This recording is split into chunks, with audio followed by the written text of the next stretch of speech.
Hello guys, welcome back to my channel and enjoy this fanfic part 1. Now let's start the fanfic.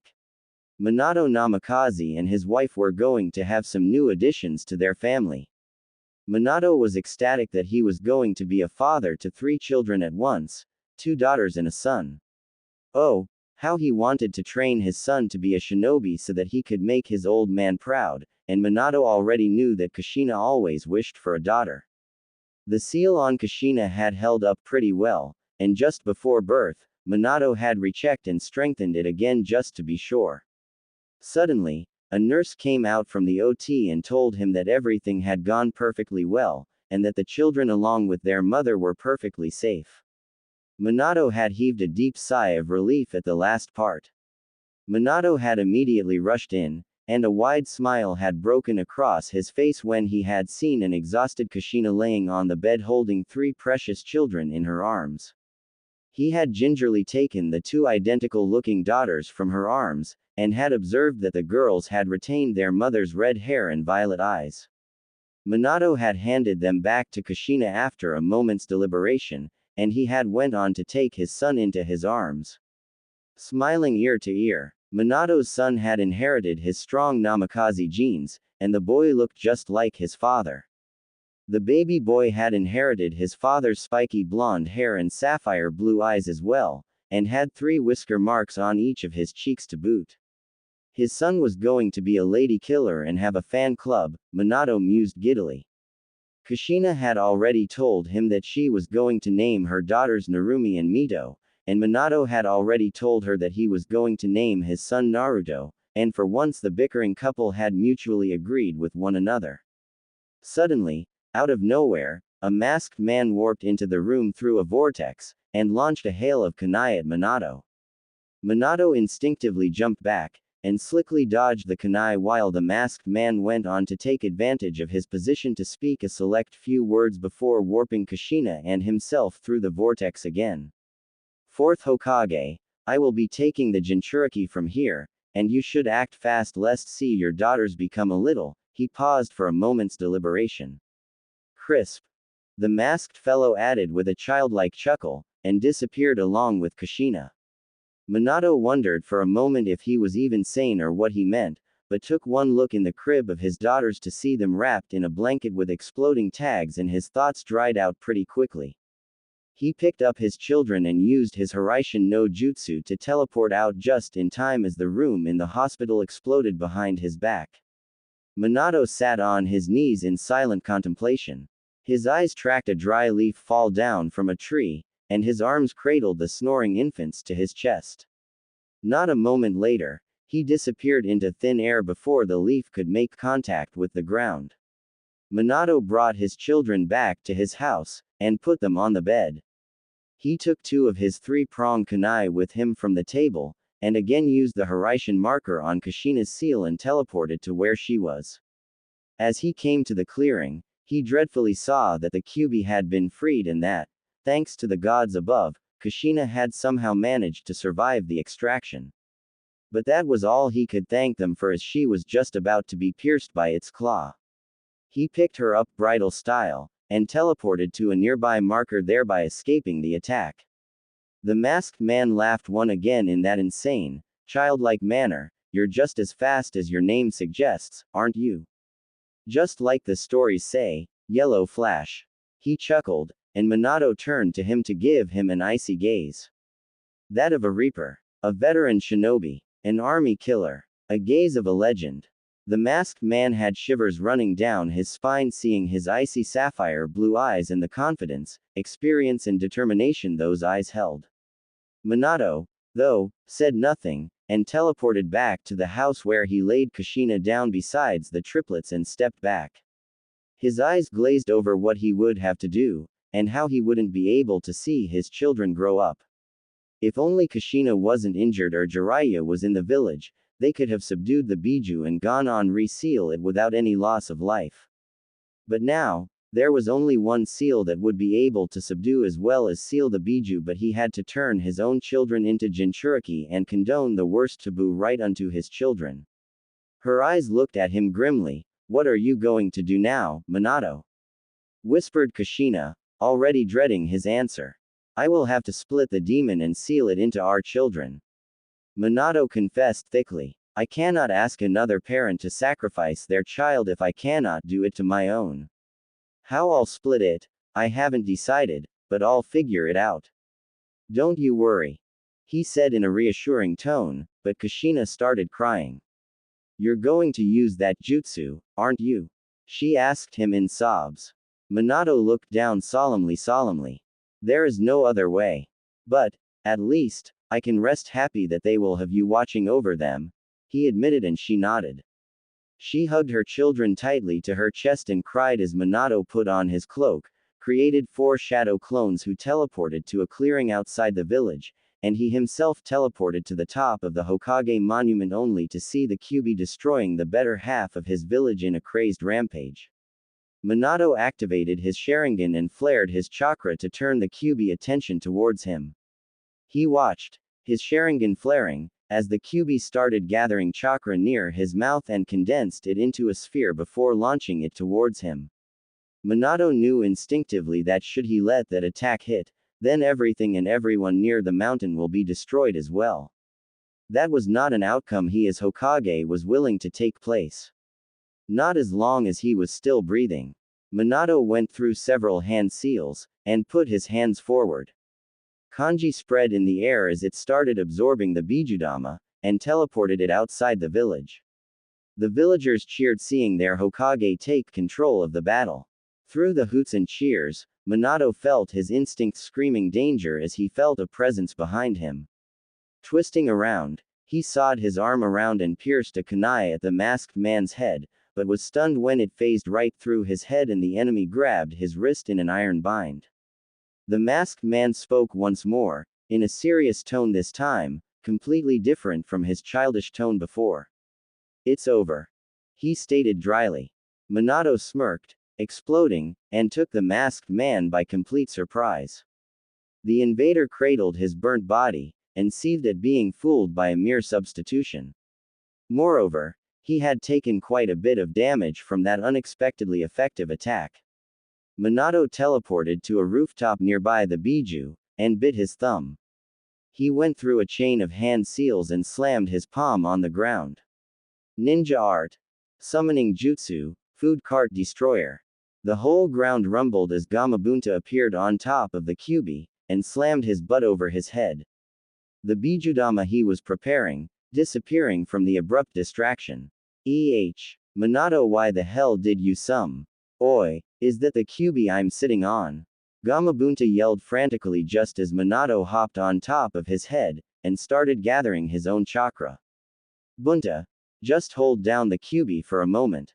I will subdue it, and seal it into my children, he said, and Gamabunta slammed his back over Kyuubi who tried to roar in defiance. Stand down, ya stupid mutt.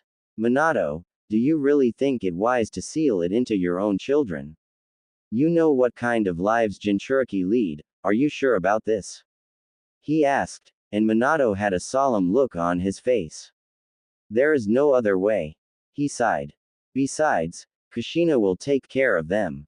The only regret I have is that I won't be able to make my son into the shinobi I want him to be with my own hands, and watch my daughters grow up into the fine women I know they'll be, he admitted, and Gamabunta nodded with a sad smile. Minato finished gathering his chakra and teleported them outside the village in the clearing where his clones had already set up a barrier. Minato, I won't be able to hold it down for long. Summon Pa and Ma for help, yelled Gamabunta. Minato nodded, bit his thumb and started going through hand seals before slamming his palm on the ground. Ninja art. Summoning jutsu. 2 small, but very ancient-looking toads puffed into existence. Minato-chan, what is going on here? Why is Gamabunta sitting on the Kyuubi? And why is it free? What have you called us here for? Asked Pa in a frenzy. Ma turned her gaze to Minato as both came to a knot, feeling dread coil in their hearts upon understanding the situation. Pa, Ma, I am going to split the Kyuubi and seal it into my children. Minato confirmed their worries. Please, I need your help. Hold it down for me while I set up the ritual. He requested desperately, and Pa and Ma nodded. They rushed to the Kyuubi to hold it down using senjutsu while Minato created a shadow clone who teleported and brought his children, and Kushina along, to help stabilize and check the seal after the sealing was done. Minato went through a chain of hand seals, and summoned the ritual altar from hell while the clone kept his children on the altar. Minato went through hand seals one last time, and clapped his hands together. Forbidden secret art. Dead demon consuming seal. A feeling of dread and coldness swept over the field as the Shinigami appeared behind Minato. What do you wish to seal, mortal? Questioned the Shinigami just as Hiruzen, Kakashi and Tsunade appeared outside the barrier only to helplessly witness the sealing take place. Shinigami-sama, I wish to seal the Kyuubi into my children. My wish is to split it, and seal it into them. Minato wished. The Shinigami spoke up again, the children won't be able to hold half of the chakra and the soul together. Their bodies will not be able to withhold the strain the seal will cause. I must split its yin and yang chakra, and split them from its consciousness and body to seal it separately. Choose, mortal, which child will hold what? Shinigami stated monotonously. Minato mulled over it for a minute. His daughters had strong Uzumaki genes like their mother, and should be able to hold its chakra efficiently, while Naruto would most probably will inherit his Sharingan to control its consciousness, should he ever need its aid. Minato had already had his decision made. Shinigami-sama, seal the consciousness and body in my son, and the chakra in my daughters, he confirmed. The Shinigami said nothing, opting to pierce his hand through Minato's chest and seal the chakra after splitting them into his daughters while he sealed the consciousness and body into his son. Minato added a 4-symbol seal on Narumi and Mito while he added an 8-trigram seal onto Naruto to balance the chakra that the Kyuubi might recover over the years, and leak it into the boy's coils slowly after purifying it, also that his chakra coils became strong enough for holding the increasing strain of the Kyuubi over the years.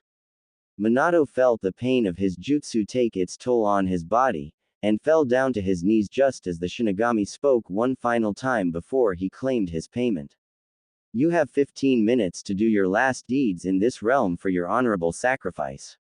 See and do what you want in these last moments before I claim your soul, and take you to the afterlife. Forever. The Shinigami stated, and Minato nodded gratefully. The shadow clones around him dispersed, and the barrier fell, making everyone gather around him. Minato, what have you done? Hiruzen cried. Tsunade, treat him. He needs it, now. He shouted, seeing his successor's condition. Kushina was crying heavily on the sidelines when Minato stopped Tsunade from treating him. The buxom blonde tried to protest, but he cut her off. It's of no use, Tsunade.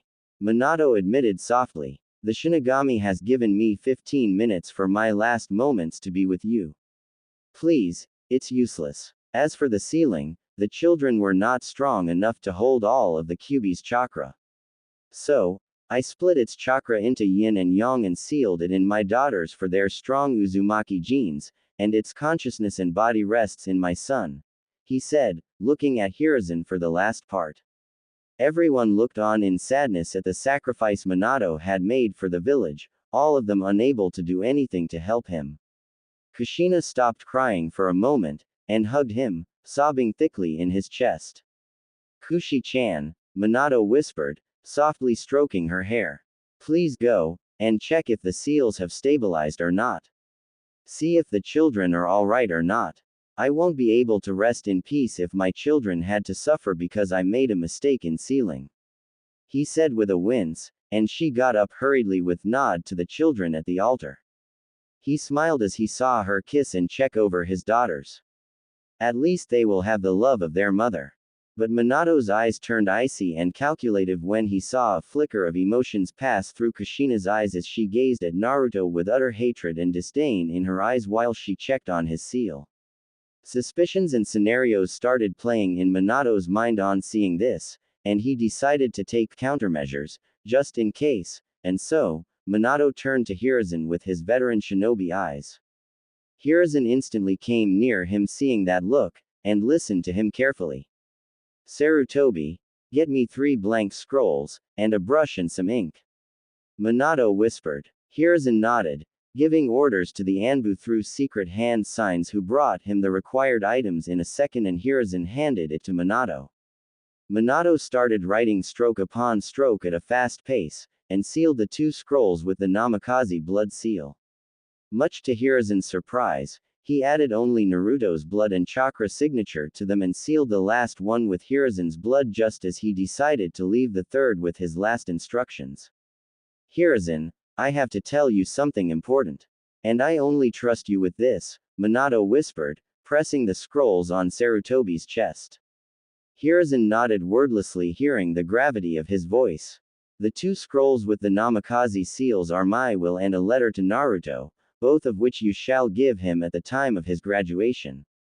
The entire Namikaze fortune shall be sealed until the time he graduates from the academy and has enough experience and maturity to claim them as his, and his alone. I trust your judgment with its timing. The scroll with your blood seal is a letter that you must only open if Kushina ever decides to harm, or abandon Naruto. Under no circumstances are you to let anything happen to him. Have him seen as the hero of the village he is. Naruto shall be named the Namikaze clan heir due to his strong Namikaze genes, while Narumi and Mito will inherit the Uzumaki fortune. I trust you to take care of Naruto if my suspicions come true. Can't I, Sarutobi? Hiruzen clasped his shaking hands and nodded tearfully. In reverse, summon Pa and Ma at the time you reveal his heritage. He must have the toad contract I have left them, there will be some instructions with them too. Minato coughed thickly while Hiruzen looked confused and stunned. But Minato, Kushina would never do such a thing. Why are yo? He stopped protesting just as Minato asked him in a cold voice. Do I have your word, Hiruzen Sarutobi? Minato asked coldly, and Hiruzen looked at him with determined eyes and nodded. Minato didn't want to believe it too, but he wasn't going to leave the fate of his child helpless if his fears did in fact come true. Yes, you have it. Naruto will be taken care of like a prince and will get the possessions you have left if your fears do in fact come true. I give you my word. Hiruzen promised. Minato smiled, nodding. He coughed up even more blood, and seeing the stains on his hands he realized he didn't have much time left. Hiruzen, bring me my children. I want to see them, I want to hold them one last time. Minato whispered. Hiruzen went and brought him his children and Kushina along with him as he handed him the children while Minato looked at them lovingly. Live your lives as you want. Minato kissed their cheeks. You are all special. Don't let anyone let you tell otherwise. You might face some difficulties in your lives, but never falter. And know that I am always watching over you, and your daddy loves you 3 with all his heart. Minato sniffled, handing them back to Hiruzen, who took them carefully in his arms. Minato, you can hold them some more. Hiruzen trailed off as he saw Minato's eyes drop close and his head drop. A smile was plastered on Minato's face and some final tears rolled down his cheeks. Kushina fainted from exhaustion and shock while everyone dropped their heads in respect at the man's sacrifice, as the strongest of all the Hokages left this world. Don't worry, my friend, Hiruzen whispered. I'll honor every wish of yours, and look after Naruto as if he was my own child, he mourned. Naruto cried, and Hiruzen tried to calm him down with a rock of his arms. After a few moments, Naruto fell asleep as Hiruzen took the children to the hospital along with their mother. 2 hours later, Konoha Hospital. Hiruzen was sitting in the hospital room after having his wounds treated, and was waiting for Kushina to wake up while he took care of her children in the meantime. He had postponed the council meeting for the time being. The council members had protested, but had shut up and left happily after he had told them that he would retake his position as Hokage. Well, everyone except Danzo is happy, but that had been pretty obvious for Hiruzen from the start. Tsunade had left the village after Minato's death, saying she was going to live at the Senju property in the fire capital along with Shizune, as she couldn't live in the village after everyone she trusted had already died in this cursed village. She didn't want to see any more deaths. She had even left him the Shadime's necklace, saying it was cursed, as Minato was the last person she had given it to and he too had died. She had actually thrown it in the trash, but Hiruzen had kept his sensei's legacy for someone who was worthy enough. Suddenly, Kushina's eyes fluttered open as Hiruzen rushed to her side. Sarutobi, where is Minato? Kushina asked solemnly, and Hiruzen eyed her sadly. Minato is gone, Kushina. Hiruzen said mournfully. He left us a few moments after you fainted. He admitted, and silent tears streamed down Kushina's eyes. Where are my children, Hiruzen? She asked. Hiruzen stood up, and went to the crib. Picking up the daughters, he handed them to her. Kushina smiled and cooed at them while Hiruzen went back to go fetch Naruto to hand him over to his mother. But Hiruzen's worst fears came true when Kushina slapped his hand away just as he tried handing Naruto over to her. What's the matter, Kushina? Hiruzen asked dreadfully. Don't you want to hold your son? He asked in confusion. Kushina looked at Naruto in utter contempt. Don't call that demon my son, Sarutobi. She spat venomously, making Hiruzen's eyes go wide. That thing took my husband away from me. Don't you dare call him my son. He is the Kyuubi reincarnate. Those whisker marks are proof enough. Kushina sneered at the child. Hiruzen took it all in with wide eyes, before his expression turned furiously red. What the hell are you talking about, Kushina? Hiruzen snarled right back. He just has the consciousness and body of the Kyuubi sealed inside of him. He is not the Kyuubi. Have you gone insane? You are a seal master yourself, and were a Jinchuriki merely a few hours ago. What's the matter with you? He asked furiously while Kushina returned his look full force. I told you, I don't have anything to do with that demonic child. He was dead to me as soon as Minato sealed the monster's soul in him. Two souls, one of an infant and one of a demon coexisting, you make laugh. As far as I am concerned, I only have two daughters. She spat with a venom-laced voice. Kushina, please see reason. Hiruzen pleaded. You have been blinded by the loss and pain of Minato. Please, see him. He is an innocent child in need of a mother. Nothing more. He pleaded in a desperately, trying to hand Naruto over to her, but Kushina tried to slap his hands again before Hiruzen retracted his arms defensively. Do not bring him close to me, Sarutobi, or I swear will finish what I started and kill him to avenge Minato's death.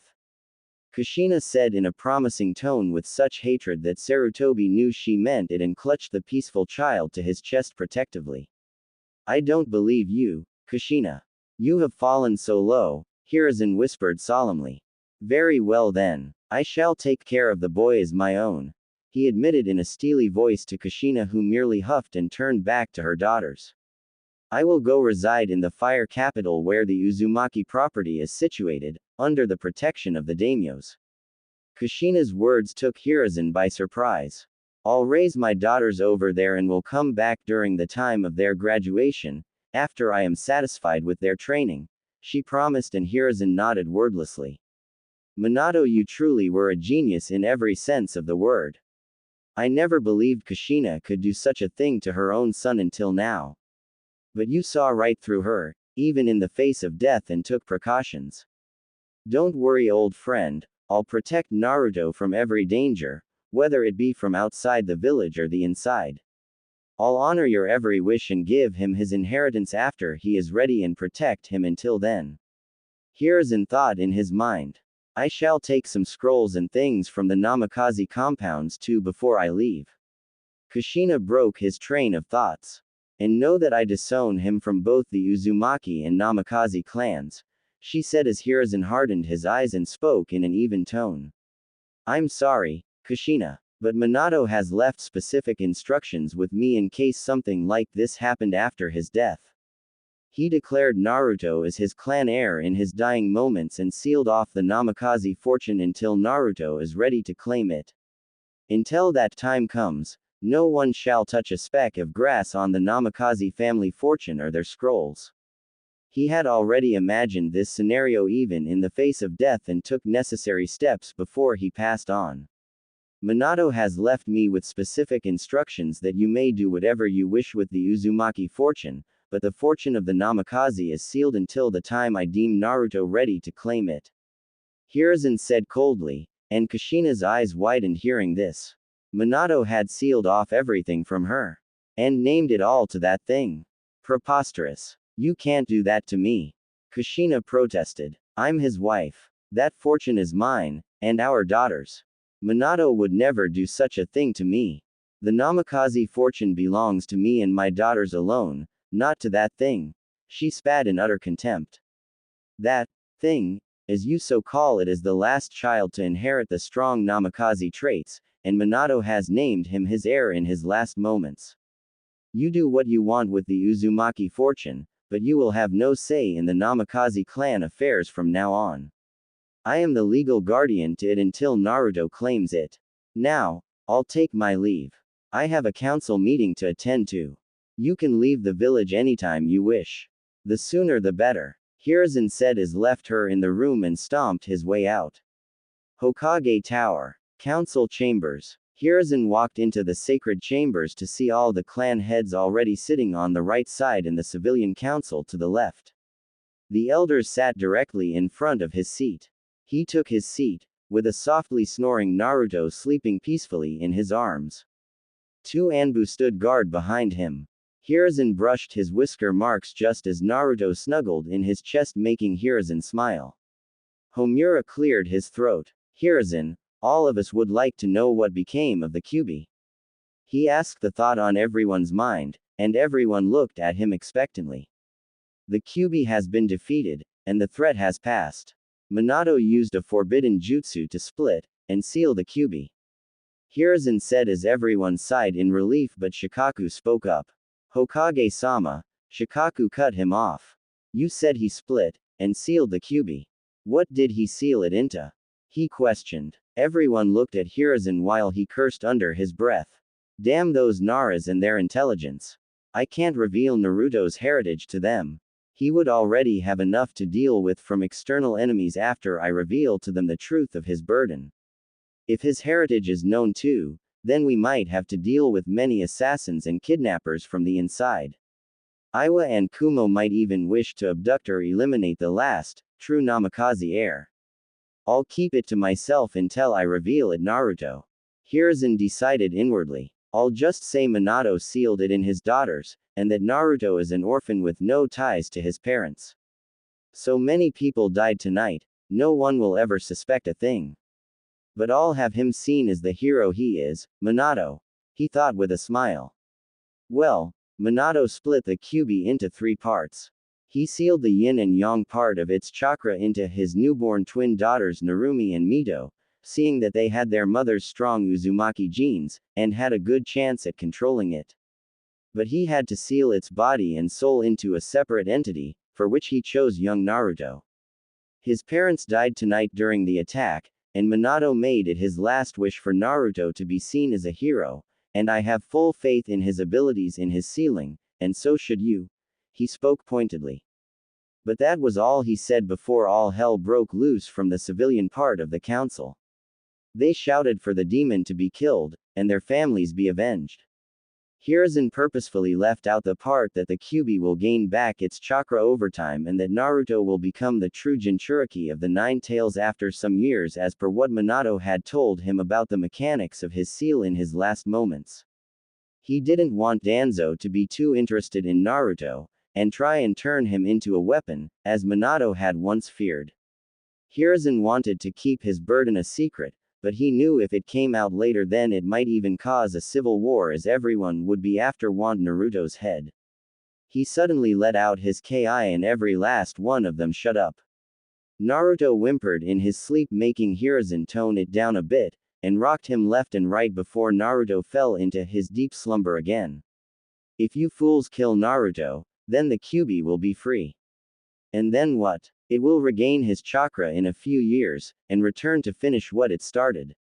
And this time, we will not have Minato to stop it. Hiruzen snapped, and the civilian council fell silent while the clan heads nodded tiredly, knowing full well that he was right. Hiruzen, Where are the Jinchuriki with the chakra of the 9 tails? Danzo wondered as expected. I suggest that you let me take over their training and upbringing. I'll help them control their emotions better, and make them absolutely loyal to the village. He suggested calmly as suddenly Mebuki Haruno screeched, and everyone in the room winced. Yes, where are the princesses of the Uzumaki clan? She shrieked. They are the heroes of the village. I demand to know of their condition. She asked with a screech. Kushina will take them to the Uzumaki property in the fire capital. Hiruzen admitted bitterly. So as to keep them safe there under the protection of the daimyo. She will return after she has them trained well enough for them when the time of their genin exams is upon us. Hiruzen told her sourly. Danzo stood up, practically outraged. You can't allow that, Hiruzen. The Jinchuriki must stay close to the village, and the Hokage. They should be trained properly. We need to show our strength to the other villages in this moment of weakness. Also, I can train them to be strong and loyal to the village. Have her brought back this instant. He demanded, and Hiruzen sighed at the power-hungry old fool. To think he was once his friend, oh the irony. While that is true, Danzo, you yourself have clarified that we do not have the necessary forces to spare for their protection. They will be much more safe at the fire capital. Also, Kushina is best to train them, as I'm sure you know the reasons. Plus, they will return during the time of their graduation. What problem do you have with that? Hiruzen remarked offhandedly. Seeing everyone nod and agree except Mebuki, who kept screeching about keeping the princesses in the village, Danzo seethed at being outdone and losing his chance to have strong weapons under his control, but sat down in defeat. Hiruzen sighed inwardly in relief that Danzo had no interest in Naruto, seeing he had no chakra of the Kyuubi within him. He was practically useless to the man. Oh, how ironic, he thought to himself. Then they all asked what would he do about Naruto, and they said to lock him up in Anbu headquarters or send him off to a far-off island to be isolated or some other ridiculous ideas, mostly from the civilian council, and he instantly shut them up by leaking a bit of Ki again. Thankfully, Naruto was too deep in sleep to notice it this time. Naruto will live a normal life and become a loyal shinobi of this village. Hiruzen declared with steel in his voice. I hereby declare that no one shall speak of the link between Naruto and the Kyuubi to anyone of the younger generation. This is an S-class secret, punishable by death, without trial. Hiruzen roared. Everyone fell silent seeing his furious expression. Hiruzen had to at least make sure that Naruto made some friends his age. Everyone hesitantly agreed, and talked about the damages incurred to the village, its forces and other political matters right until they called it a night 3 hours later. Hiruzen put down the letter, and took off his glasses. He clenched his clouded eyes shut, and held back his tears. He sealed the draft back into the scroll until the time came for Naruto to open it once more. For now though, Sarutobi walked over to Naruto's crib and smiled as he brushed his fingers on the baby boy's whiskers. Naruto purred in delight, making Hiruzen chuckle softly. It seemed as if they were quite sensitive. Suddenly, the window slid open, and Kakashi and Jiraiya walked in. I was waiting for you too, Hiruzen said, unimpressed. Come on in. He motioned them in. Both hopped in, and stood in front of the table. Hiruzen lit his pipe, and gazed out the window. So you retook the seat, Sarutobi-sensei. The kid left his hat way too early, Jiraiya whispered mournfully. Hiruzen nodded in agreement. That he did, he agreed, still looking out the window. Sighing, Jiraiya, Hiruzen started. Minato has left a great burden upon my shoulders, a burden which Kushina does not wish to see reason to. He admitted, and Jiraiya looked at him confused. Hiruzen said nothing to elaborate, and pointed towards the crib where the soft snores of a baby resonated from. Both Kakashi and Jiraiya walked over to the crib, and couldn't help but gasp in shock. Sensei, Jiraiya gulped. Is this his son? Jiraiya stuttered. Hiruzen nodded in affirmative. Why is he here then? Jiraiya thundered. I thought Kushina gave birth to 2 daughters, not a son as well. She told me as such when I sent her a summon last night. But she told me that she was leaving today at dawn for the fire capital. If he is, in fact, her son, then why is he here? Jiraiya naturally had to ask. Hiruzen smiled sadly, and continued on gazing out the window. She blames him for the death of Minato, Jiraiya. Hiruzen didn't mince his words. She looks at like him as if he is the Kyuubi reborn. Kushina is looking for someone to blame and vent, and has sadly chosen little Naruto as her culprit. Last night, she disowned him, and even threatened to kill him. Now, Jiraiya, I wish to ask of you, will you adopt Naruto? Hiruzen dropped the bomb. I know that you have a spy network to manage, but we can set up a timetable for it. I can have someone I trust help you with little Naruto. So what do you say, Jiraiya? Will you accept him? Hiruzen asked hopefully. He honestly thought without a doubt that Jiraiya would accept the boy willingly to honor his apprentice's last wishes.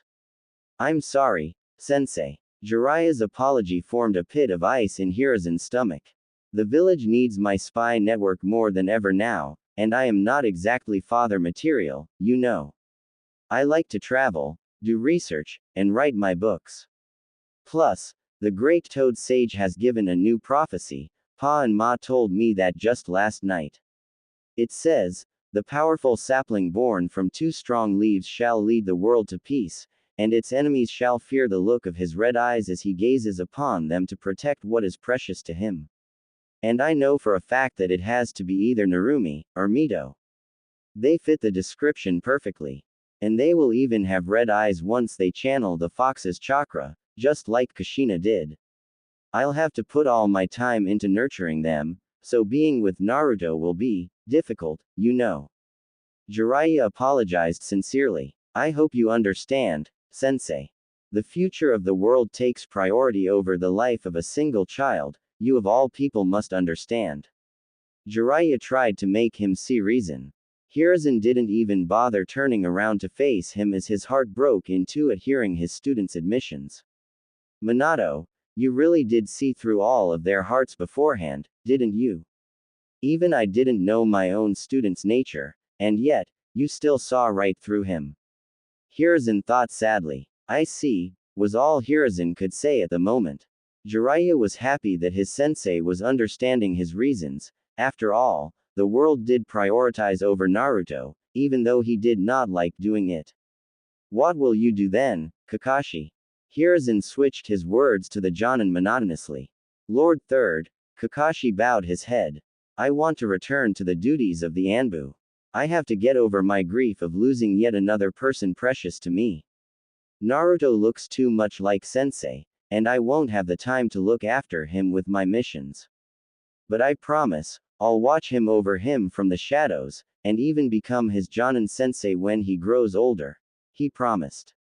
That's quite a ways away for now, Kakashi.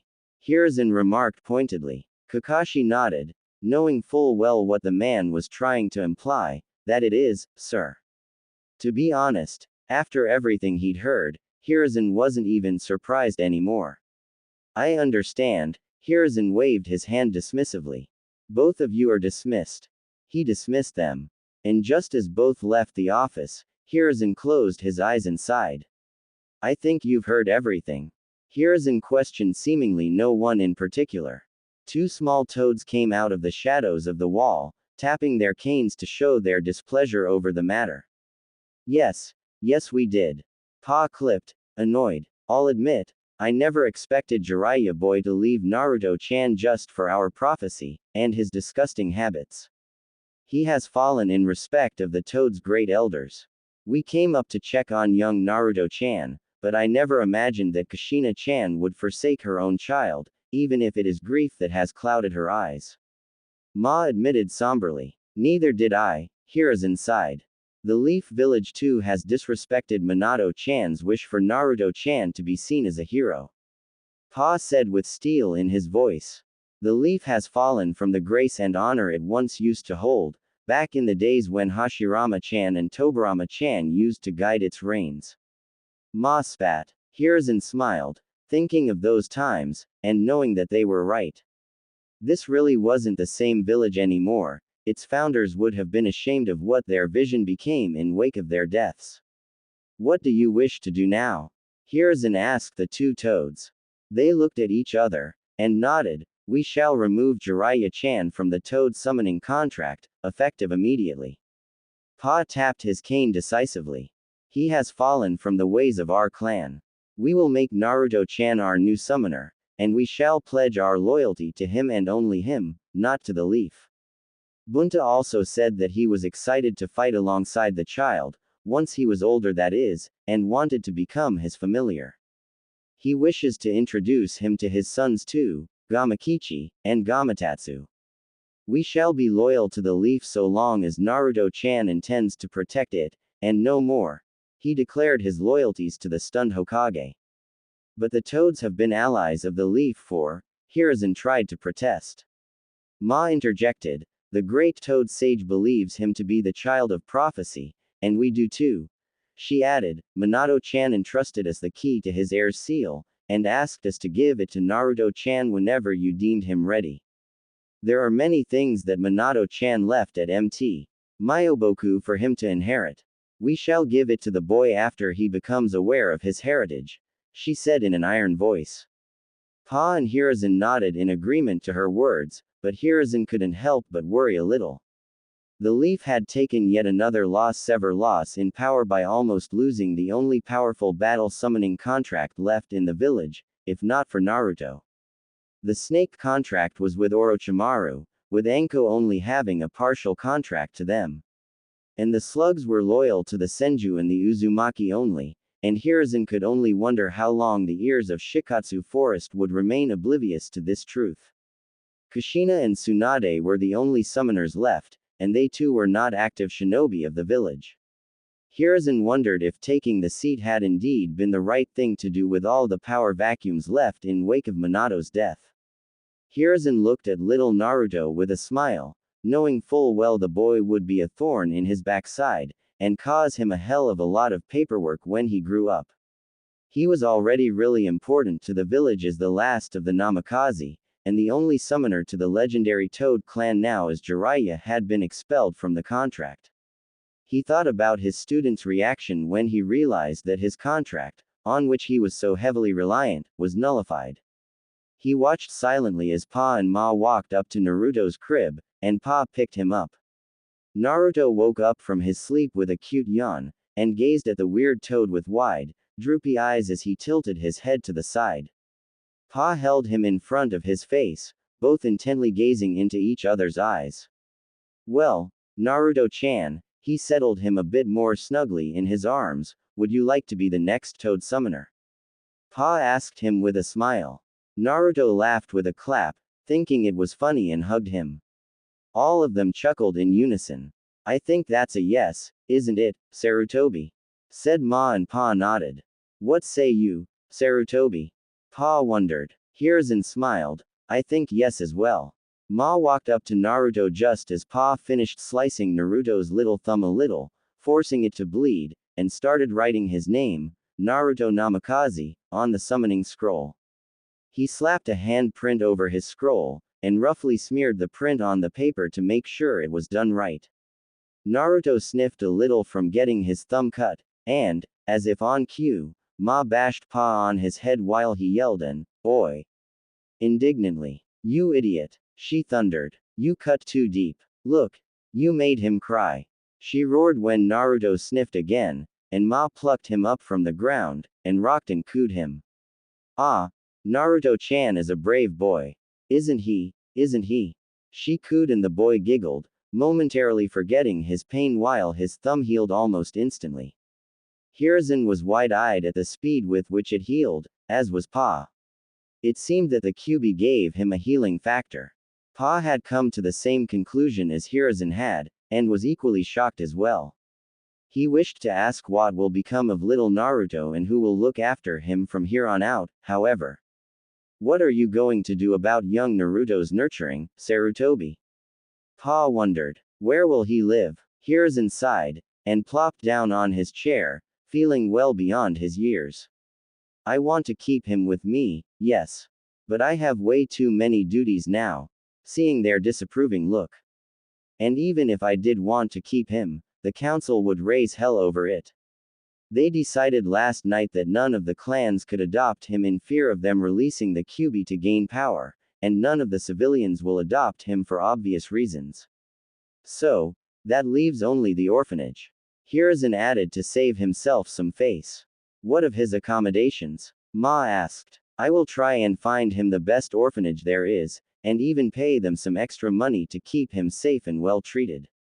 I'll have Kakashi and my other Anbu check up on him from time to time. I made a law for people not to tell the younger generation of his burden, so that he may be able to make friends. I'll visit him as often as I could, but it will be difficult to take out any more time. After he is 6, I'll have him entered into the academy, after which he'll graduate at the recommended age of 12.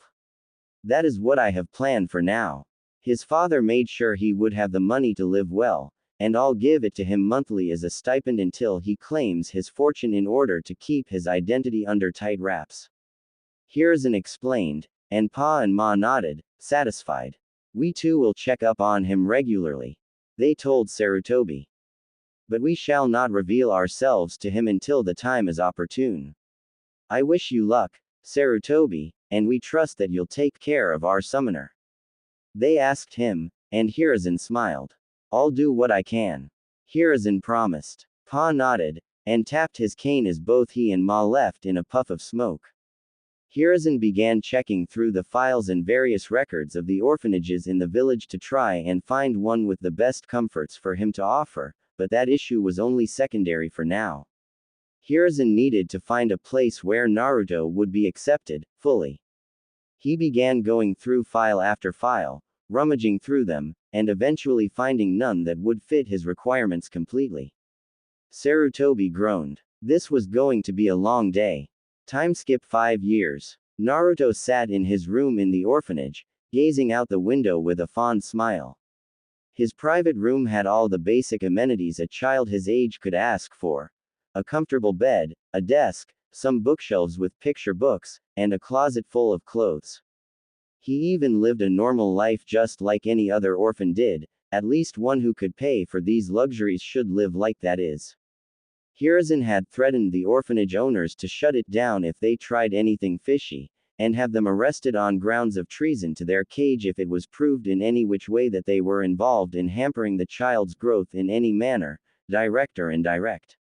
Needless to say, the workers at the orphanage had treated him pretty fairly, but even then they kept their distance from him, and even kept all the children there away from him in fear of retribution from the orphanage's owners. Naruto didn't know why, but they said that he was bad. Even though he couldn't remember what he had done so bad to hurt them. He had every single one of the basic amenities needed for a child his age, but he was still very lonely. They never even let him play outside in the park, always saying that it was dangerous for him to go out and that he should stay inside for his own good. Naruto wondered why it wasn't dangerous for the others to go outside, but nevertheless complied with his warden's wishes. He kept reading picture books after picture books, and ever since they started to teach his peers how to read and write properly, Naruto had the option of reading simple story books to pass his time.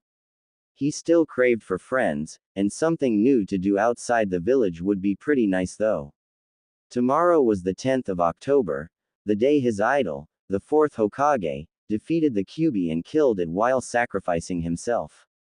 Naruto had heard that story practically 1,000 times, but he just couldn't get enough of it. The 4th was so cool.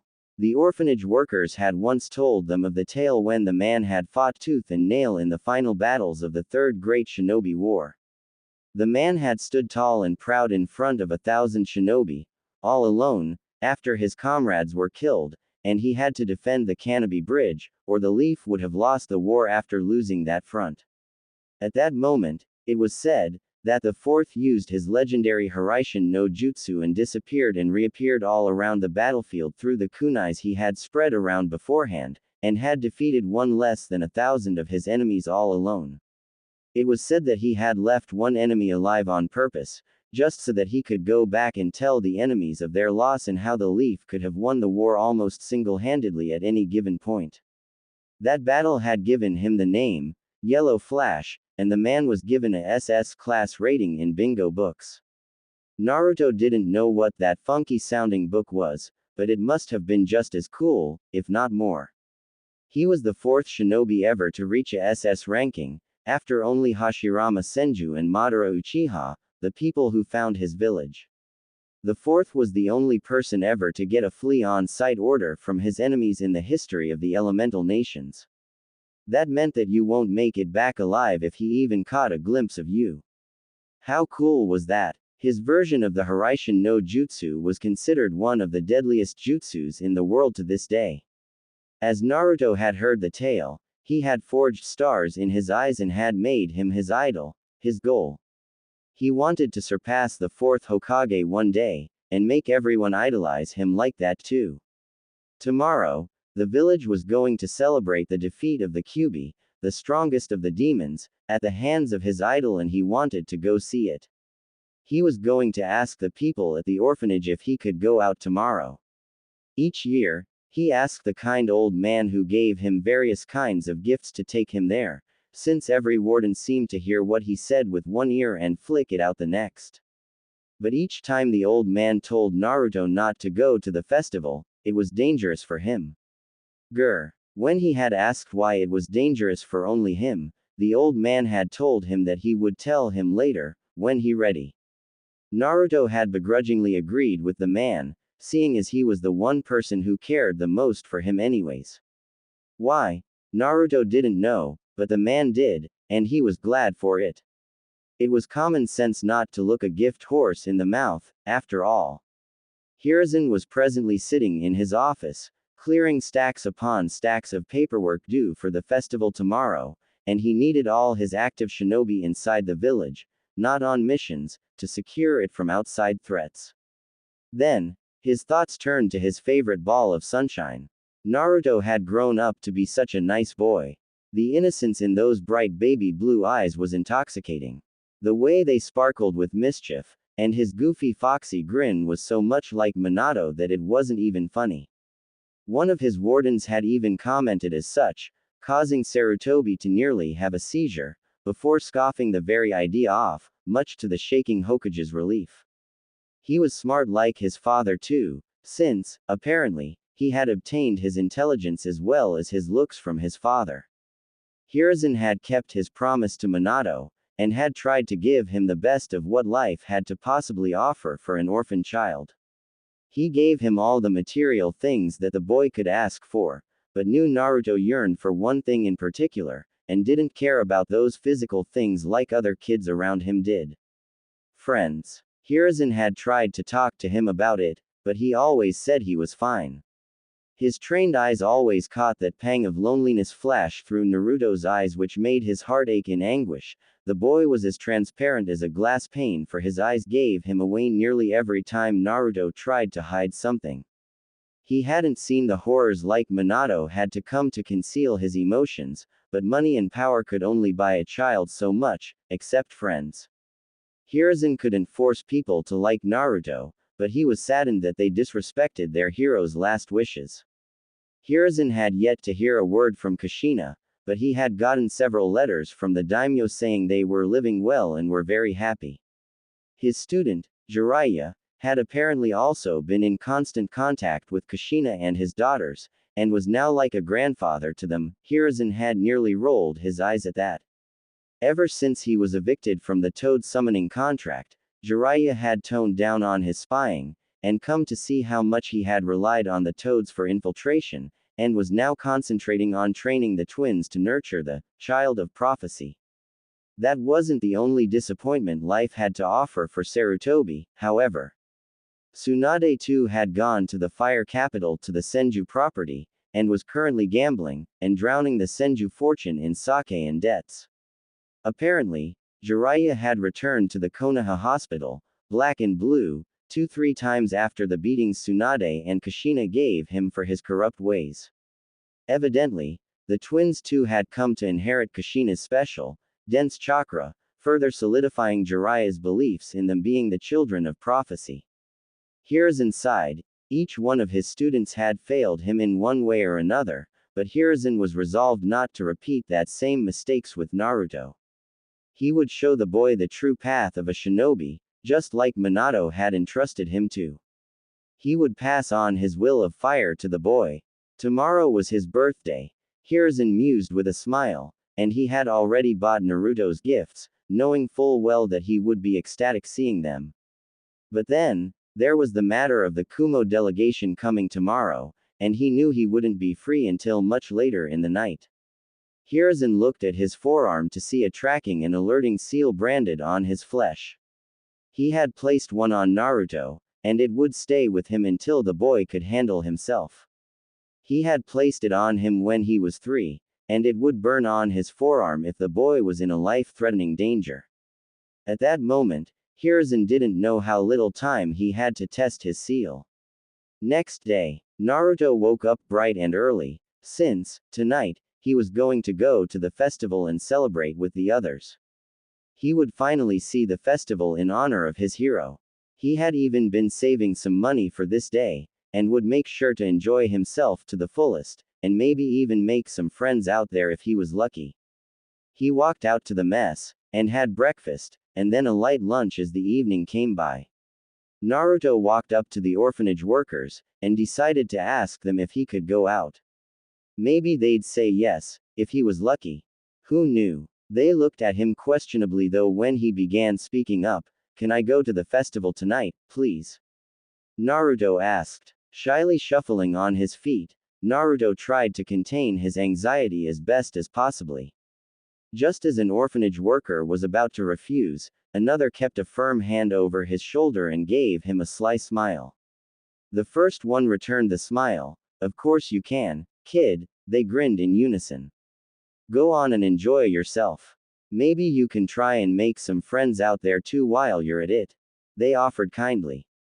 Really? Naruto chirped. Of course, they nudged him out the door to further bait the blonde, who looked at them happily with a grin and proceeded to run out of the orphanage with a hop to his feet. The lot of them cackled excitedly. Tonight the village will definitely be rid of the demon. Naruto was running out the streets in joy. He came up to several stalls, played games, and ate several delicious things. The merchants were from different villages, so they didn't throw him out, or even talk to him rudely for that matter. Many of the villagers were glaring coldly at him, but the boy was too happy to notice.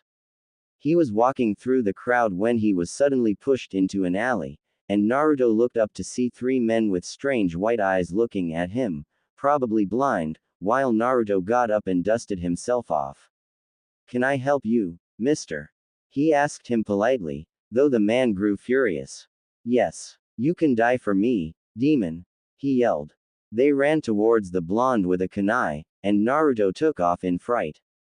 They chased him as he weaved, ducked and ran through alleys, and then saw a fence in front of him. He jumped on a wooden box, then on a big closed dumpster, and then over the fence. Naruto turned to see the men and how far they were, but watched in horror when they threw a slew of 10 kunai knives at him, and Naruto felt fear clutch his chest. How was he supposed to dodge them midair? Naruto's heart rate accelerated, blood pressure increased, and he unconsciously channeled a huge pulse chakra to the veins behind his eyes. As soon as his eyes were flooded with enough chakra, the world around him grew sharper. He could even make out the wings of insects flying in the air, and saw that the kunai knives that were too fast for him to decipher, now appeared to be moving towards him in slow motion. Confused, Naruto grabbed onto one of them in midair, and started deflecting the rest of them. He managed to deflect 7 of them, but wasn't able to finish the last 2 even though he could argue that they were a lot slower than he was, one of which lodged itself in his right shoulder, the other in his left thigh. Naruto howled in pain, and fell down. He crawled back into the corner of the dead end to the alley and brought his knees to his chest defensively. He curled up into a ball, knowing he couldn't escape now. Naruto whimpered, and waited for the pain to come just as they started kicking his small body, and his cries for help were drowned in the loud music adorning the festival behind this hell. Did you see his eyes? One of them exclaimed as he launched another kick. Yes, seems as if he has the Sharingan. Is he an Uchiha? The other one asked. No one has activated the Sharingan at so young an age. The demon must have stolen them from a corpse. Serves him right that we are here to witness its true colors, the third one devised, and they started kicking him even more viciously. Naruto could do nothing but take it all. It hurt so much, but why were they hitting him? He wasn't a demon, was he? His mind closed in on itself as he numbed out from the pain, and fell unconscious. But they continued beating him, not bothered by his poor state in the slightest. They wanted to kill him slowly, and woefully become the silent heroes of the village that avenged their savior on the night of his noble sacrifice. The village would surely hail them come dawn, for sure. A few minutes prior, the Hokage Tower, council chambers, Hiruzen was sitting in his office, talking with the Kumo delegation who were making illegible demands for the treaty. It looked as if they weren't even interested in the treaty, but were here for something else entirely. What it was, he couldn't figure out, but damn did he want to get out of her right now knowing that Naruto would be eagerly waiting for him in the orphanage. These idiots were wasting precious time on his grandson's birthday, damn it. Then, he suddenly felt a burning sensation light up on his forearm, and his eyes widened in abject horror seeing the tracking and danger seal of Naruto glow a bright and dreadful red. Hiruzen stood up abruptly, throwing back his chair in the process, and the room fell silent when Hiruzen disappeared in a torrent of flames with only one thought coursing through his mind. Naruto, hold on, I'm coming. Back in the alleyway, Naruto was currently drifting in and out of consciousness. The pain wouldn't let him fall unconscious even though he was starting to feel completely numb. His heart, right now, was just accepting death, even with a happy beat on thinking that he might get to see his parents now. There was a serene, innocent smile on his blood-stained face. Suddenly, a massive killing intent flooded the alleyway, and the three felons stopped their ministrations and turned around in fright. They made the mistake of gazing into the furious eyes of the professor, and two of them fell to their knees from fright while the third one managed to squeak through gasps. Welcome, Hokage-sama. He stuttered in greeting. My lord, we were just about to finish what the fourth started. You are just in the nick of time. He offered, and felt a sudden pain rock his arms and legs. His mind went blank in horror seeing two kunai embedded in each of his limbs to the hilt, bracing him tightly against the wall as if he were being crucified. Bird, weasel, Hiruzen barked to the Anbu behind him. Take them back to Ibiki and Anko for interrogation, and tell those two to execute these bastards as soon as they are finished telling the details. I don't even care if they are Hyugas or Uchihas.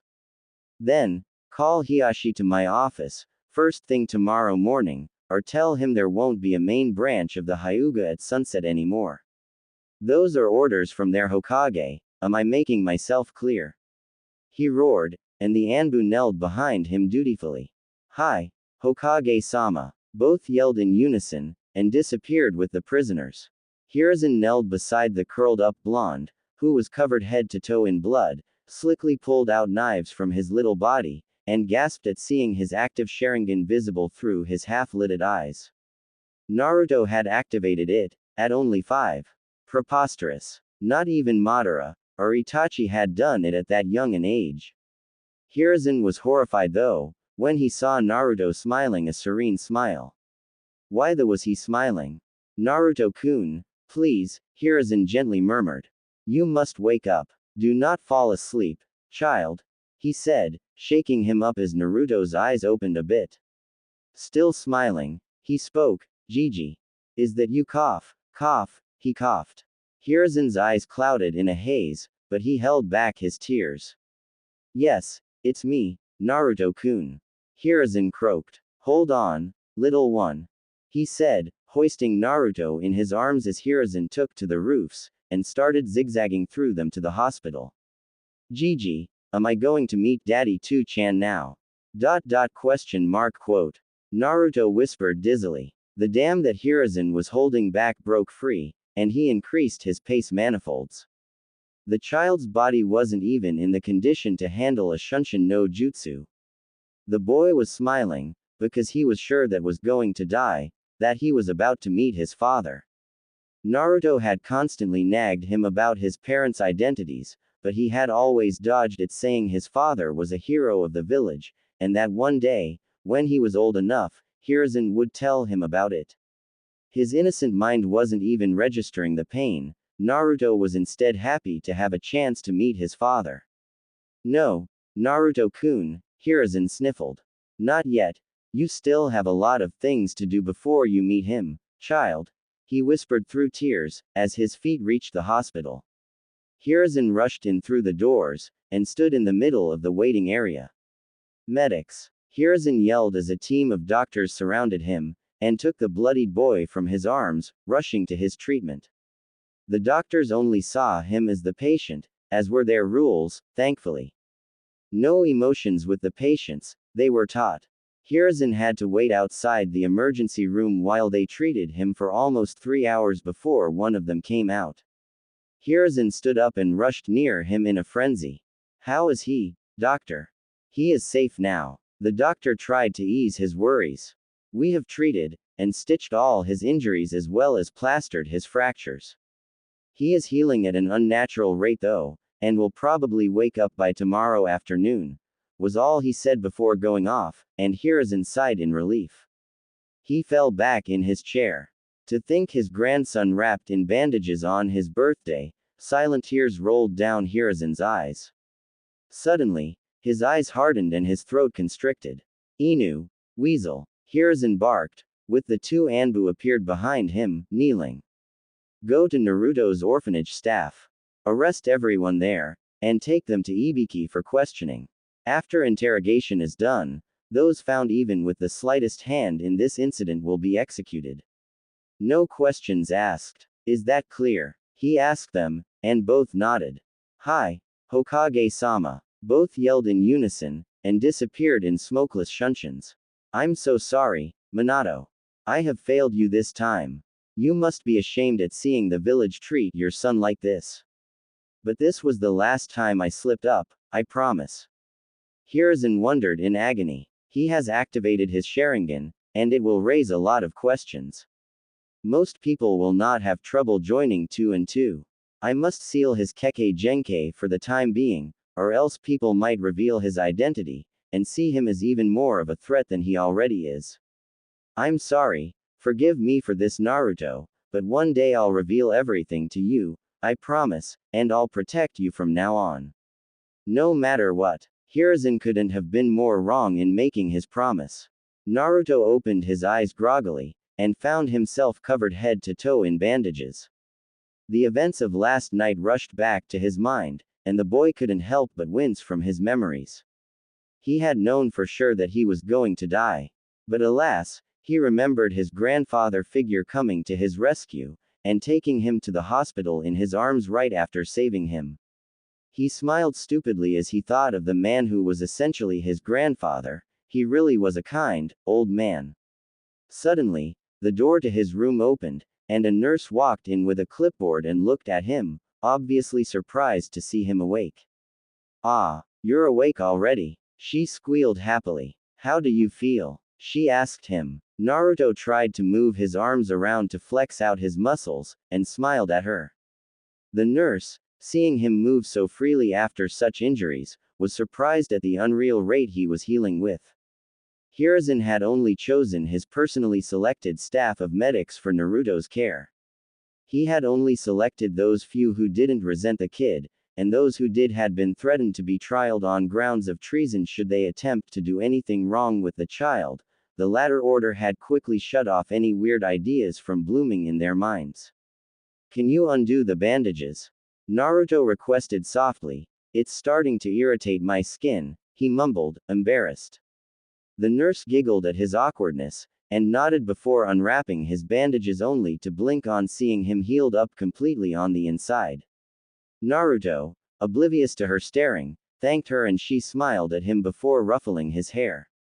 They were so soft. I'll go and tell Hokage-sama that you are awake. The nurse told him. He told us to inform him as soon as you wake up. He really cares for you, little one. Now, I'll go and bring you some breakfast too. I'm sure you're starving, she said knowingly. Naruto had the decency to smile sheepishly at her acute assumption and she laughed as she walked out. At the Hokage office, Hiruzen sat in his office, furious beyond belief at the handiwork of those orphanage workers. Ibiki had just handed over his detailed report, and the man had managed to crack out nearly everything out of every possibly suspect overnight while Hiruzen had already had them executed, and their bodies burnt for treason to their village before even the crack of dawn. Hiruzen was presently waiting for Hiashi to speak with him on the matter. Last night, apparently, the Hyuga heiress had been attempted to be abducted from her house. Hiashi had killed the abductor in defense of his daughter, even more so to save the unsealed Byakugan from falling into enemy hands. He was waiting for the man to speak to him about last night's attack on Naruto, and if he had anything to do with it. They had already discussed the events of the attempted kidnapping last night due to the emergency meeting called by Hiashi Hyuga himself. Hiruzen was broken out of his thoughts as Hiashi walked in. Hiruzen motioned him to a chair. "Have a seat, Hiashi," he offered kindly.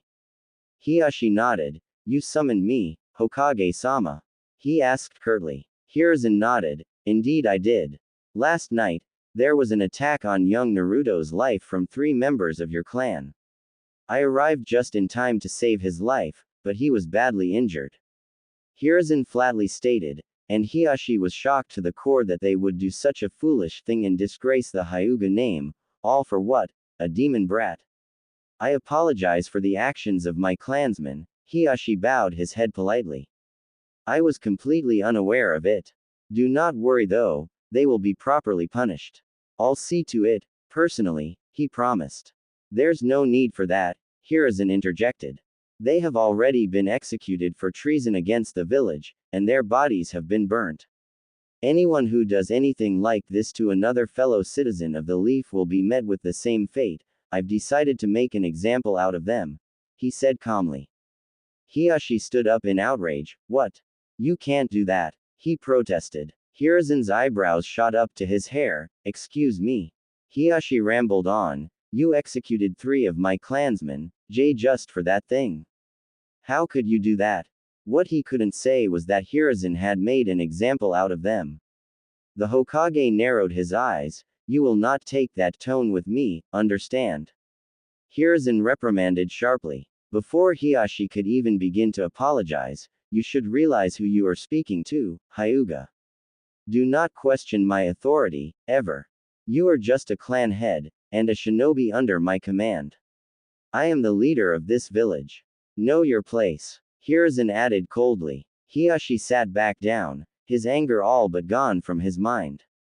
He wiped the sweat off his brow, as he was brought back to earth to realize just who he was talking to. "I apologize for my outburst, Hokage-sama. I was out of line." Hiashi apologized profusely. "Last night has been pretty stressful for me, as I'm sure you could imagine," he added as an excuse. Apology accepted. Hiruzen lit his pipe, unimpressed by the man's lies. "Remember this the next time though, I may not be this forgiving then," he warned him calmly, and Hiashi nodded shakily. "If that is all," Hiashi sighed.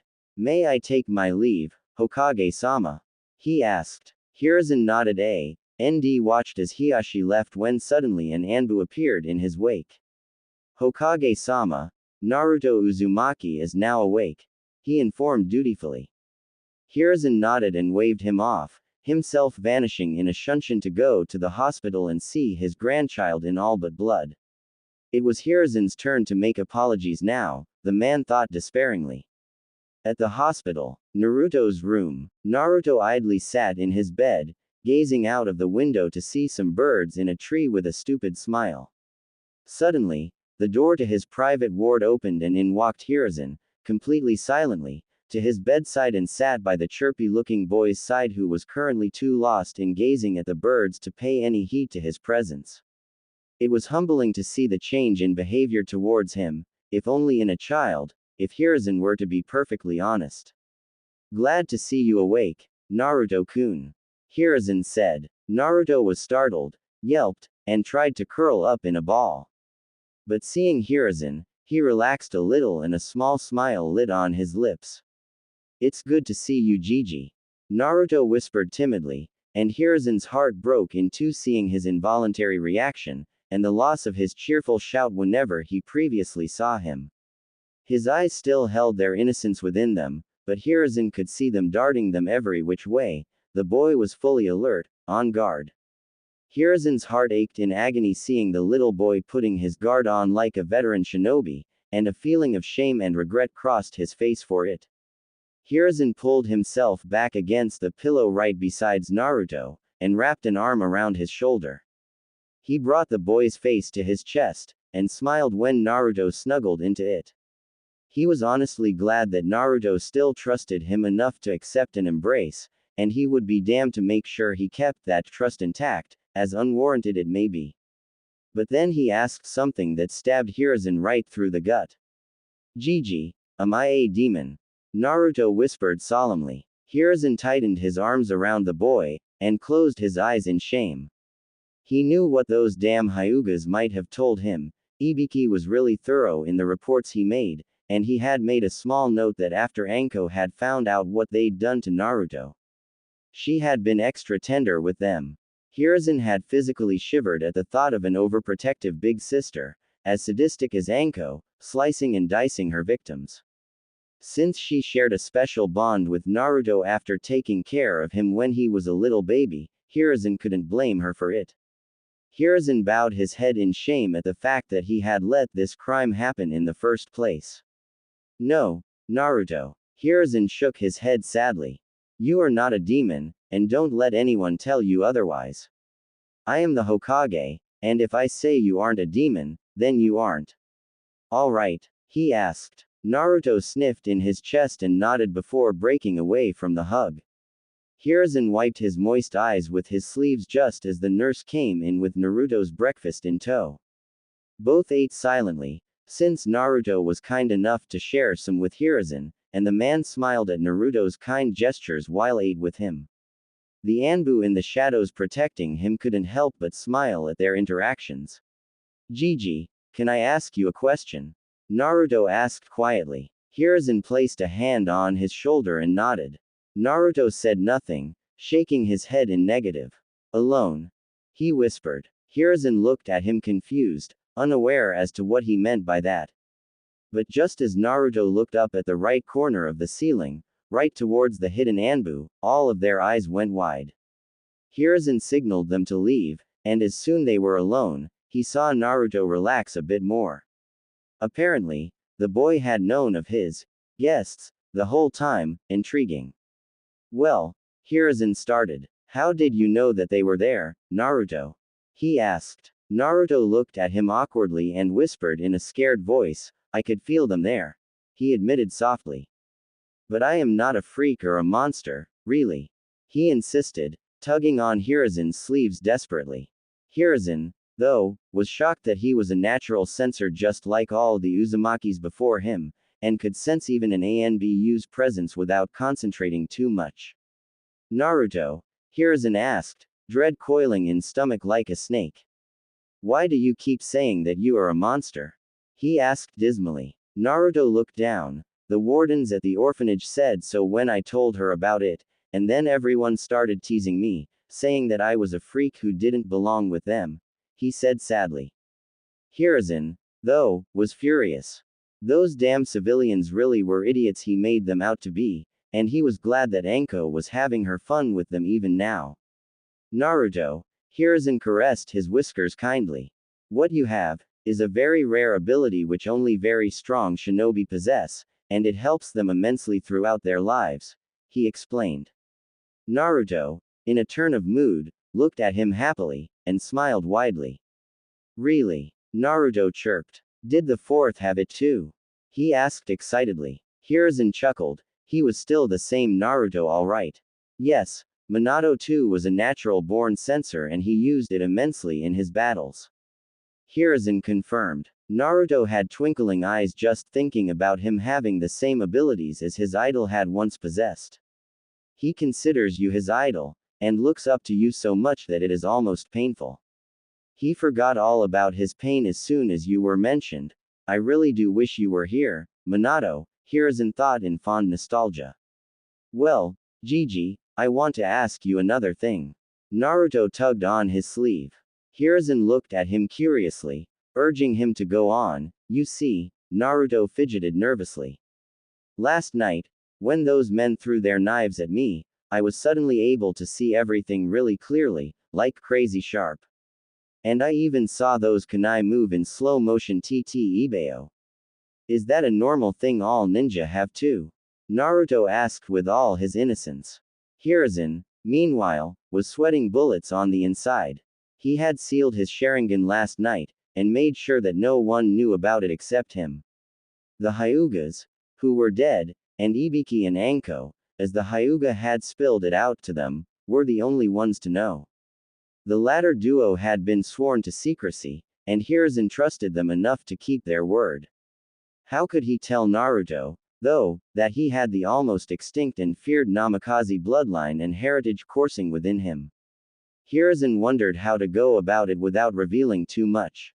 Well, Naruto-kun, you have a special power that is very rare and very strong, he explained to a wide-eyed Naruto.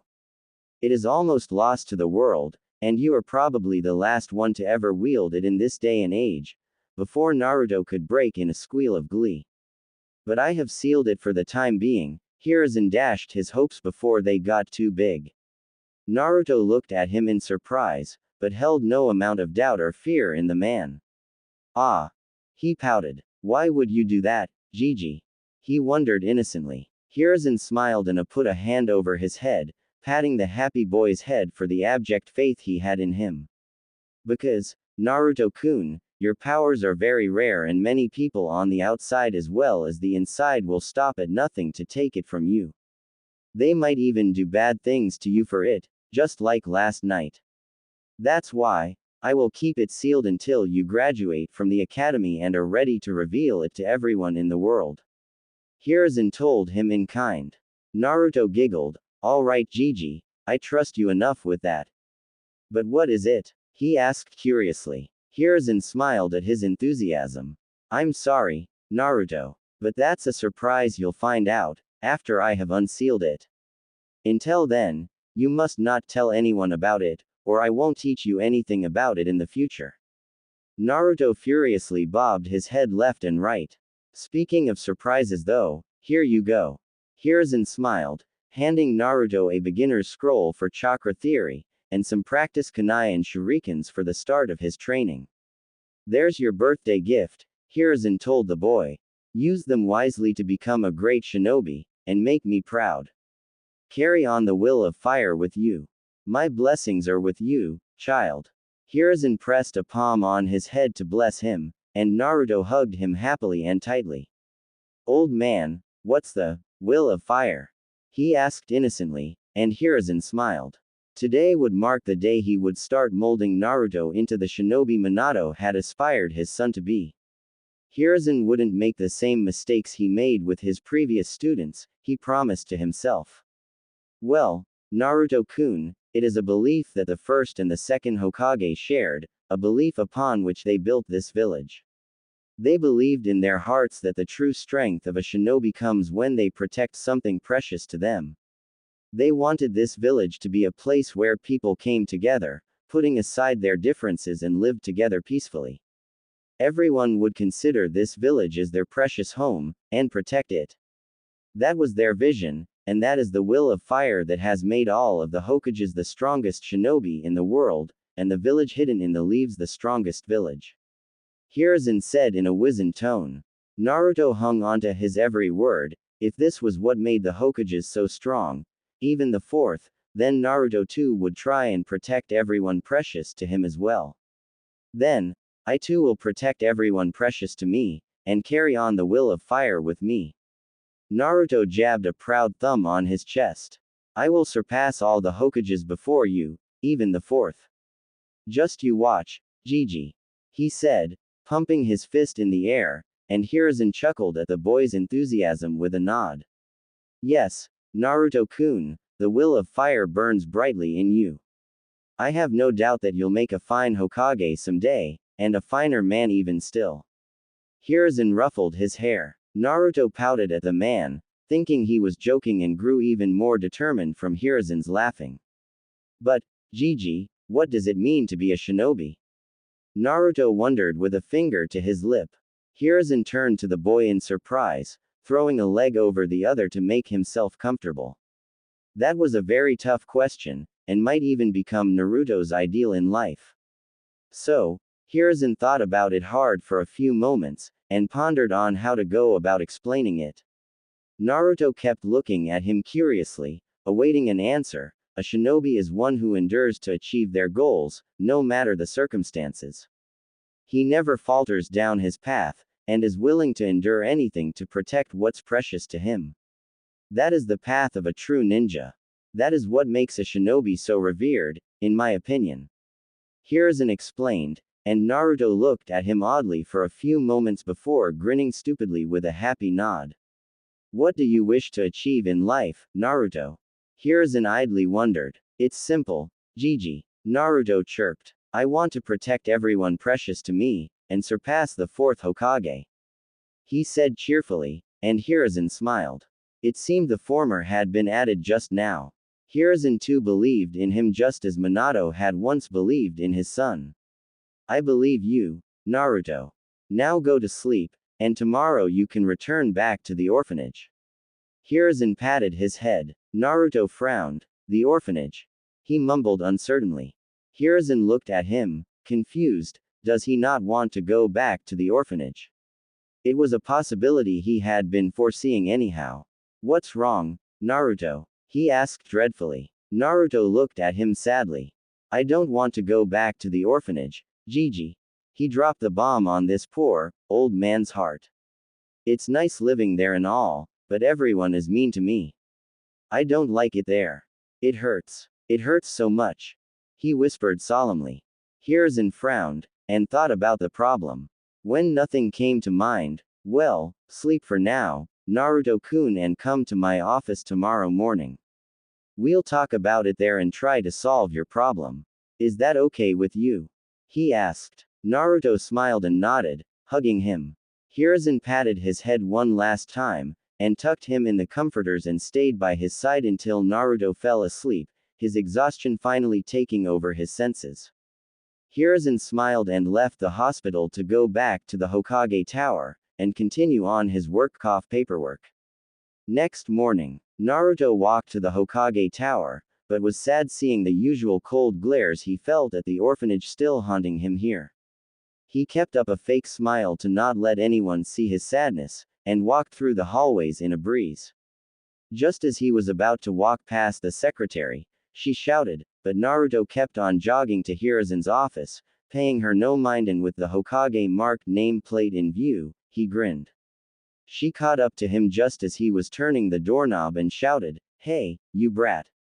She exclaimed, "Hokage-sama doesn't meet anyone without an appointment. Especially things like you." She hissed venomously. Naruto ignored her, and tried walking in regardless while she ran up to him in a jiffy. "Hey, Gigi," he chirped happily, and Hiruzen smiled behind his desk seeing his grandson. But the secretary came in, and started dragging Naruto out roughly by his collar. "You runt. How dare you enter this office without the Hokage's permission? And call him old man. Who do you think you are? His Highness doesn't concern himself with trash like you." She snarled viciously as she continued dragging him, and Naruto kept resisting her equally stubbornly. "Let go of me." Naruto whimpered softly. "Stop it." Hiruzen roared, furiously slamming his palms on the table. The secretary stopped, stunned, and looked at him with frightened eyes.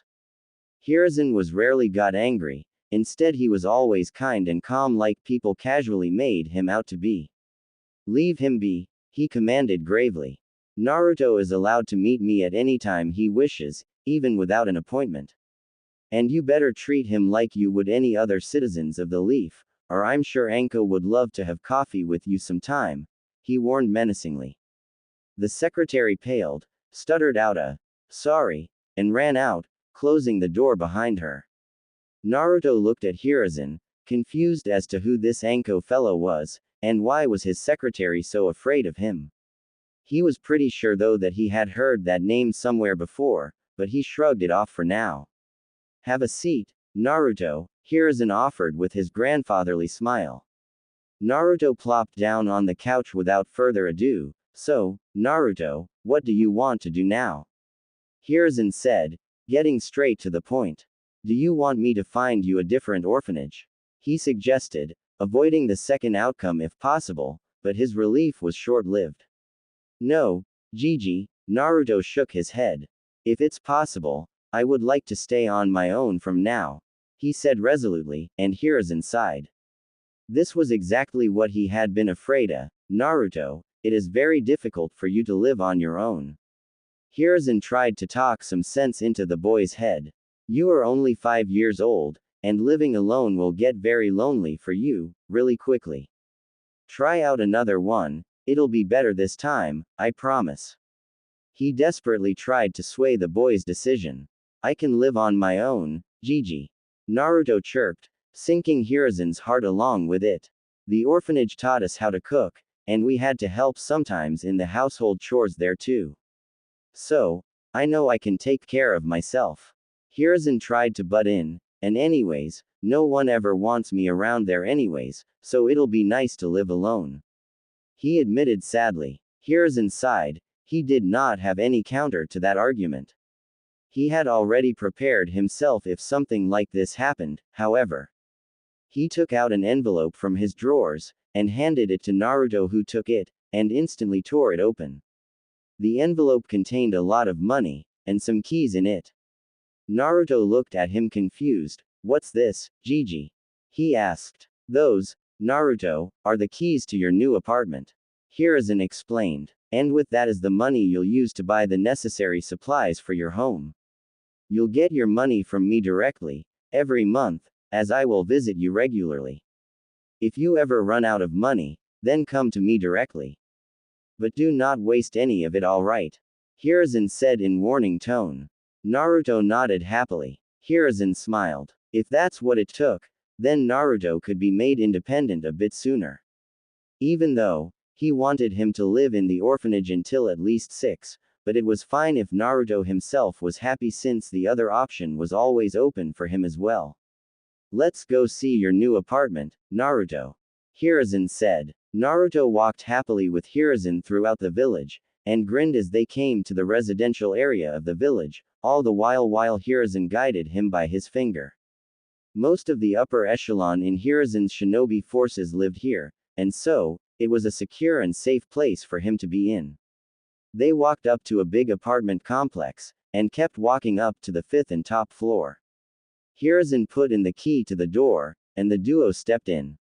It was a 2-bedroom, fully furnished apartment. The living room had a couch, and a table with a TV. Hiruzen showed him the kitchen with a countertop to eat on, and it also had a dining table for 4 to the side. There were 2 rooms with double beds, dresser tables, a desk and a closet. It had a single nice bathroom with a bathtub and a shower. Naruto was ecstatic that the apartment was so good to live in, and he had it all to himself. But then, he realized, he would just be alone in this big apartment and no one would come his home anyways as they didn't want anything to do with him. Hiruzen, seeing his depressed state, decided to cheer him up. Hey, Naruto, Hiruzen called out from balcony. Come here, I'll show you a surprise, and tell you why I chose this apartment for you. Hiruzen said. Naruto walked with him to the bedroom, and Hiruzen slid open a tempered glass door and walked out with Naruto in tow. As Naruto gazed out of the small balcony, his breath got caught in his throat. He had a perfect view to the Hokage monument with the 4th's face being the closest to see. He watched Hiruzen smile at him, and rushed to hug him when the man chuckled. Old man, not that I mind it, but isn't this apartment a bit too expensive? Naruto justly wondered. I don't think I'll be able to pay the rent, and won't there be people living nearby object to me living here? I mean, people don't really like me Ibeo. Hiruzen put a hand on his head. There's no one in this entire building except for a caretaker of the building who sees its maintenance. So, you don't have to worry about anyone. He eased the boy's worries. And as for the rent, You don't have to pay anything as I own this entire building. Hiruzen smiled as Naruto looked at him happily, and nodded. Well, Hiruzen had lied a bit. Actually, it belonged to Naruto himself, and Hiruzen was just its guardian for the time being. It was a property Minato had bought under the Namikaze family name, and Hiruzen had never rented it out to anyone, fearing Naruto one day might need it for himself, and boy was he glad that he had made that decision. The Namikaze family owned several properties nearby the residential district, and the shopping district apart from the clan compounds they owned in the most prominent clan grounds. The compounds were huge, and had a few houses along with the clan head's house alongside open grounds. The Namikaze were relatively small in their primes, but a rich, highly knowledgeable, and respected family nonetheless. Their libraries were bigger than even the daimyos and the Sarutobis, and still held their vast knowledge accumulated over the years. Hiruzen was safekeeping it for now, keeping it well maintained until he handed it all to Naruto. The bank accounts were also flourishing from their properties and investments. And with no one to use them, they were promptly collecting dust. That's how he was paying Naruto his monthly stipend and fees to the orphanage, mind you. Minato had left everything to Naruto, but Hiruzen had to make sure that the boy valued things and never got arrogant with all the material things being showered over him to do as he pleased. Hiruzen had promised Minato as such, and he would make sure to keep it intact. Well, Naruto, Hiruzen murmured with a nudge to Naruto's shoulders. Do you like it? He asked slyly. Naruto jumped at Hiruzen almost instantly, and wrapped his arms around his neck, burying his face in it while Hiruzen caught him in his arms with a chuckle. Thanks, Gigi. I love you, Naruto whispered so softly that Hiruzen had almost missed it. You are one of my precious people that I wish to protect. Ibeo. Naruto said honestly. Hiruzen smiled as he placed him down on the ground. You know that I love you as well, and that you are my grandson in everything but blood, don't you, Naruto? He asked. Naruto wiped his wet cheeks and nodded with a tearful smile. Hiruzen ruffled his hair and the boy giggled as Hiruzen took his small hand in his own, and both started walking towards the door to exit the apartment. Hiruzen locked it behind him, and took Naruto's hand again as he started walking with him through the streets. Everyone was staring as expected, and were rightfully wondering why the Hokage paid so much attention to the demon brat. But not a single one had the courage to walk up and ask Hiruzen and Naruto that to their faces. Naruto, wondering where they were going, decided to ask Hiruzen up front, "Where are we going?" He asked with a tilt of his head. Hiruzen smiled. Well, you do wish to be a shinobi, he remarked offhandedly. Don't you, Naruto? Naruto nodded. Then you would need the equipment to train properly, and will also be in need of some clothes as you will now live independently from here on out. The ninja equipment we use is expensive for you to afford on a monthly stipend, as big as it might be. Hiruzen murmured the last part to himself. Shaking his head, you would need advice on what to use, and what not to use as you keep growing up and increase your training. I am taking you to an old friend of mine who owns the biggest shop of shinobi equipment in Leaf where you can go and buy stuff. I will fund your equipment personally till you become a genin. Naruto's childlike eyes made Hiruzen grin playfully. Since we can't hamper the growth of a shinobi who will one day surpass the fourth Hokage now, can we? He questioned equally playfully. Naruto grinned. Of course you can't, Ibeo. He pumped up jovially. I'll definitely surpass the fourth, and become an awesome shinobi, he said enthusiastically. Hiruzen chuckled as the hoardings to the store came in sight. It was aptly named the White Dragon. Coming inside, Naruto looked on shelf after shelf, amazed at the weapons lined up on the walls in stacks and rows. He ran off in a hurry, gazing at every little weapon with metaphoric stars in his eyes. Hiruzen smiled and held him from reaching out for a broadsword twice the size of his own and laughed at Naruto's pout. Watching the weapons had never been this fun, he thought as they duo walked up to the counter. There was a tall and large overly muscled man standing there, flicking away on a magazine. Both elders smiled at each other. It's been a long time. Hasn't it, Haru? Hiruzen whispered nostalgically. Haru nodded. It sure has, Sarutobi. And I see you've brought me a new permanent customer to make up for it. He pointed to a wide-eyed Naruto staring at the swords section in childish awe. Hiruzen chuckled. Yes, indeed, Naruto-kun here will be coming to you from now on for his books and equipment. Hiruzen pushed a slip to Haru. As I know, you do understand that he won't exactly be welcome in the public library. Hiruzen muttered bitterly. Haru nodded, gazing sadly at the boy. He trusted the fourth's skills in sealing enough and knew the boy was no Kyuubi, he was merely the container. He has started living independently at a complex nearby, and I want you to help him get things he wishes to learn or the things he might come to need for his training. Hiruzen stamped the seal on Haru's register to start a new tab. Haru nodded. Hiruzen, you do realize that it would be too expensive for an orphan living on a monthly stipend to afford things in my shop, right?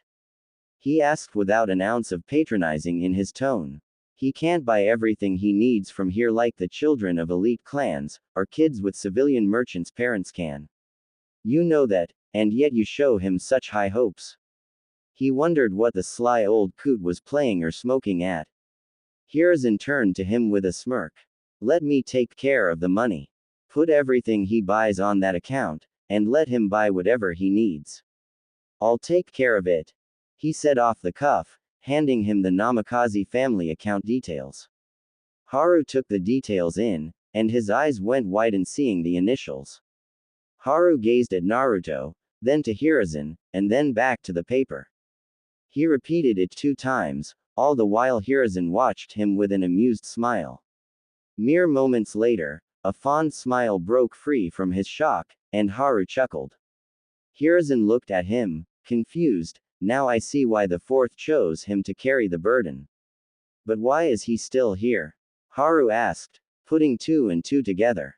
Did his so-called family abandon him? It wasn't out of the realms of possibility for a family to abandon a Jinchuriki, and Hiruzen's sad nod only made Haru wince. Haru was one of the few people that Minato had once trusted, personally. The trio had forged a strong bond during the Third Great Shinobi War and its following events. He trusted him with his heritage and knew he won't tell a soul unless he told him to do so.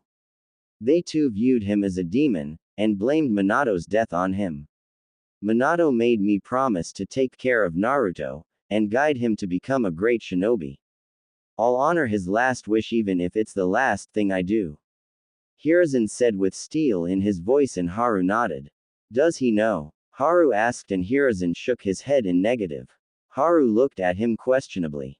Minato left me specific instructions on when to reveal the truth to Naruto, and I intend to do it myself when he's ready. Hiruzen told him. Haru smiled. Don't worry, Sarutobi. His secret is safe with me, he assured Hiruzen. Minato was a dear friend of mine, and his legacy deserves to live on. I'll help Naruto with everything I can. Don't worry, I'll guide him good, Haru promised. Hiruzen nodded, smiling as both walked towards the little excited ball of sunshine hopping along the shelved lines. So, little one, let's get you some clothes now, shall we? Haru clapped. Naruto broke out of his trance and nodded chirpily. They walked him into the changing room with stacks of clothes, and in the end, agreed on 3 shirts. Each with a lightning bolt concealed in a circle on its back. Naruto took an off-white, blood red, and a lacquer black t-shirt with him alongside matching black pants and black shinobi sandals. His insistence on getting some cool orange clothes had been put down pretty quickly by them both. Hiruzen and Haru looked on with smiles as they saw him seeing himself happily changing from his clothes and trying them on in front of the vanity mirror. That symbol looks good on him, doesn't it? Haru whispered out of Naruto's earshot. Hiruzen could do nothing more than nod. That was the symbol of the Namikaze clan, and no one really remembered it now since the clan members dwindled down to really few in number and even fewer wore it. It was forgotten by nearly everyone except a select few who had been to the Namikaze clan compounds personally, where the symbols were engraved everywhere. The Namikaze clan were exceptionally skilled at sealing, second only to the Uzumaki in their heyday, and were specialists in speed-based taijutsu and lightning-based ninjutsu, thus, their symbol marked a sealed bolt. Both elderly men were glad to see someone don the namikaze symbol again with pride after nearly a generation.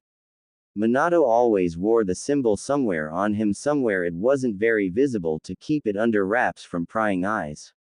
Maybe Naruto will make everyone remember the namikaze symbol again.